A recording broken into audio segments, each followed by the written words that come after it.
Morning sir. என்ன sir பண்ணிட்டு இருக்கீங்க? இந்த குரூப் டூ எக்ஸாமுக்கு படிச்சிட்டு இருக்கேன் சார். Okay sir. ப்ரிப்பரேஷன் எப்படி போயிட்டு இருக்கு? நல்லா போயிட்டு இருக்கு சார். சரிங்க சார். இந்த குரூப் எக்ஸாம் அப்படியே கிளியர் பண்ணி ஆகணும் சார். அதான் லாஸ்ட் சான்ஸ் எனக்கு. அதனால கண்டிப்பாக உட்காந்து படிச்சிட்டு இருக்கேன் சார். கண்டிப்பாக இந்த வருஷம் அடிச்சே ஆகணும் சார் குரூப் டூ எக்ஸாம். ஆனால் காம்படிஷன் 8 லட்சம் பேர் அப்ளை பண்ணிட்டாங்கன்றாங்க, அது எப்படி சார்? ஆமாம் சார், 8 லட்சம் தான் பண்ணியிருக்காங்க. ஆனால் போஸ்டிங் வேறு கம்மியாக சார். 2000 போஸ்டிங் தான் இருக்கு. நான் வேறு இன்ஜினியரிங் வேறு முடிச்சிருக்கேன். அதனால் எனக்கு என்ன நீங்கள் பிஇ சிவில் தானே? ஆமாம் சார், நான் பிஇ சிவில் முடிச்சிருக்கேன். ஆனால் எனக்கு போஸ்டிங் வேறு ரொம்ப கம்மியாக இருக்குன்னு கேள்விப்பட்டேன். இருந்தாலும் சரி ட்ரை பண்ணுவோம். அதை கண்டிப்பாக இருந்தால் குரூப் டூ போய் ஆகணும் சார். வழியே இல்லை. சிச்சுவேஷன் வேறு வீட்டு சார். கண்டிப்பாக ஒரு வேலைக்கு போய் ஆகணும். 1 இயராக படிச்சுட்டு இருக்கேன் வேறு சார். வழி இல்லாமல் பண்ணியே ஆகணும் சார். நல்லா படிச்சுட்டு இருக்கேன் சார். சரி சார். சார் இப்போ நீங்கள் ஏஐ வந்திருக்கே சார், டிஎன்பிசி ஏஐ வந்திருக்கு, அதுக்கு படிக்கலாமே சார்? ஆமாம் சார், நோட்டிஃபிகேஷன் பார்த்தேன். 3 நாள் ஏஐ வந்திருக்கு. ஆனால் அதில் வேகன்சி பார்த்தீங்கன்னா சிவிலுக்கு ஒரு 200 வேகன்சி இருக்குமா சார் கேள்விப்பட்டேன். அதனால தான் சரி, வேறு எக்ஸாம் வேறு 10வது மாதம் ஒரு மாதத்தில் படிக்கணுங்கிறது அது புது சிலபஸ் வேறு. அது தனியாக வேறு படிக்கணும். அது வேறு யோசிக்க வேண்டியது இருக்குது. ஆனால் ஜிஎஸ் நான் ஸ்ட்ராங்காக இருக்கும் சார். எனக்கு தெரியும் ஜிஎஸ் நான் ஃபுல்லாக படிச்சிருக்கேன். ஆனால் சப்ஜெக்ட் நல்லா படிக்க முடியுமாங்கிறது எனக்கு டவுட்டாகவே இருக்குது சார். அதனால தான் நான் யோசிச்சுட்டு இருக்கேன். சரி பண்ண முடியுமான்னு தெரியல.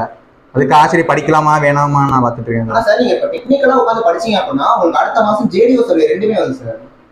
ஜேடிஓ சர்வேரா சார்? ரெண்டுமே டிப்ளமா சார். ஜேடிஓ தான் டிப்ளமா குவாலிஃபிகேஷன், சர்வேயர் வந்து ஐடி குவாலிஃபிகேஷன் சார். நான் B sir, direct B sir. இப்போ ஜேடிஓ பொறுத்த வரைக்கும் டிப்ளமா குவாலிஃபிகேஷன் தான், சர்வேயர் பொறுத்த வரைக்கும் ஐடி குவாலிஃபிகேஷன் தான். ஆனா ஜேடிஓ பொறுத்த வரைக்கும் டைரக்ட் பி எழுதலாம், சர்வேயர் பொறுத்த வரைக்கும் டைரக்ட் பி எழுதலாம் சார். நீங்க ட்ரை பண்ணீங்கன்னா கண்டிப்பா பாஸ் பண்ணலாம் சார். கண்டிப்பா ட்ரை பண்ணா எழுத முடியுமா சார்? கண்டிப்பா எழுத முடியும் சார். நிறைய பேர் சொல்றாங்க சர்வேயருக்கு வந்து எலிஜிபிள் இல்லை அப்படின்னு சொல்றாங்க. அதான் டவுட்டா சார். பண்ண முடியுமா? சரி எலிஜிபிள் வருமா வரலையா வர தெரியல. வேற டிப்ளமாக்கும் நான் டேரக்ட் பி தான் எழுதலாமான்னு தெரியல. ஜேடிஓ கூட அதான் சார் டவுட்டா இருக்கு எனக்கு. வேற டிப்ளமா ஜேடிஓவும் எழுதலாம், சர்வேயர் எழுதலாம் சார். ரெண்டுமே எழுதலாம் சார். இதெல்லாம் ஆர்ஆர்பி ஜே எழுதுங்க சார். ஆர்ஆர்பி ஜேயுமே டிப்ளமாவும் எழுதலாம், இன்ஜினியரிங் எழுதலாம் சார். சரி, ஏன்னா இப்போ 4 எக்ஸாம் இருக்கு உங்களுக்கு. அப்படிங்கிறப்ப நீங்க உங்க டெக்னிக்கல் எடுத்து ப்ரிப்பேர் பண்ணீங்க அப்படின்னா கண்டிப்பா நீங்க ஒரு எக்ஸாம் கிளியர் பண்ணிடலாம் சார். ஏன்னா குரூப் 2 படிங்க, நான் சொல்லல குரூப் 2 படிங்க. ஏன்னா நீங்க குரூப் 2 படிக்க போற ஜிஎஸ் வந்து இதுக்கு யூஸ் ஆக தான் போகுது.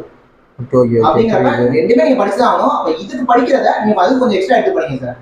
சரி தான், டைம் கம்மியா இருக்கு. எப்படி சார் கிளியர் பண்ணலாம்? ஏன்னா 2 மாசம் 3 மாசம் தான் இருக்கு. 3 மாசத்துல சப்ஜெக்ட் ஃபுல்லா கிளியர் பண்ணா ஏஇ இருக்கு, ஜேடிஓ இருக்குங்கிறீங்க. ஆனா டைமிங் ரொம்ப கம்மியா இருக்கு. நான் படிக்க முடியுமா சார்? ரொம்ப கரெக்டா கேட்டீங்க. ஏன்னா நீங்க ஒர்க்கிங் பர்சனா இருந்துட்டு நிறைய பேர் நம்மளோட ஸ்டூடண்ட்ஸ் வந்து ஹவுஸ் ஒய்ஃபாவும் இருக்காங்க சார்.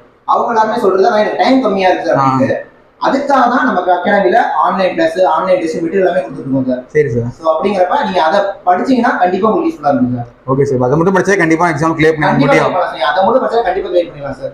ஓகே சார், நான் யோசிச்சுட்டு இருந்தேன். பரவாயில்ல, இது ஒரு நல்ல வாய்ப்பா இருக்கு. ஓகேவா, நான் குரூப் 2 படிக்கிறேன், சேம் டைம் அதுக்கும் படிச்சேன் அப்படின்னா என்ன பேப்பர் 1 பேப்பர் 2 கிளியர் பண்ணி கண்டிப்பா நான் போறதுக்கு ஒரு நல்ல வாய்ப்பா இருக்குன்னு நினைக்கிறேன் சார். கண்டிப்பா நான் படிக்கிறேன் சார். ஏஇ படிங்க, ஜேடிஓ படிங்க, சர்வேயர் படிங்க, ஆர்ஆர்பி 4 இருக்கு சார். Okay sir. 4மே படிங்க, குரூப் 2 படிங்க சார். Okay sir. கண்டிப்பா சார், கண்டிப்பா சார். வீடியோ பார்த்துட்டு நீங்களும் சிவிலா இருந்தீங்க அப்படின்னா இந்த நம்பருக்கு கான்டாக்ட் பண்ணி நம்ம அகாடமில போற கிளாஸஸ் பத்தி தெரிஞ்சுக்கோங்க. நீங்களும் பாஸ் பண்ணுங்க.